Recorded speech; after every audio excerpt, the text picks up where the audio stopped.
Hey there, Bob Deeks with RDC Fine Homes up here in beautiful Whistler, British Columbia. I am up here at our Energy Step Code 4 home in Emerald Estates for a little bit of an update. As you can see, siding is going on here. Shout out to Calibre Contracting for doing a great job with the siding. This is a James Hardie fiber cement product that we're putting on there. As you can see from here, we are pretty close to the forest, so the fiber cement siding really helps make our house fire smart and fire safe, just in case there is a fire in the neighborhood. We've got a non-combustible fiber cement siding going on here.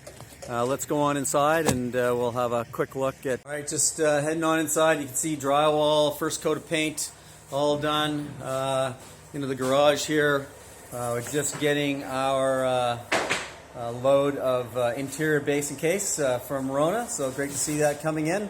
That's going to go and get installed next week. Upstairs, we'll just get a look at what's going on in here. We've got the flooring is down, all covered up with our ram board to protect it.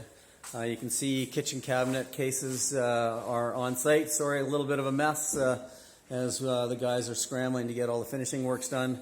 Kitchen cabinet guys are coming in today to start installing all these so we can get our countertops in. And then just quickly going upstairs here, and we'll have a quick look at the tiling. Great job by the tiler. Can't remember who he is at the moment, but we'll get that noted in the notes. Tiles in all the way through. Flooring's all down up here.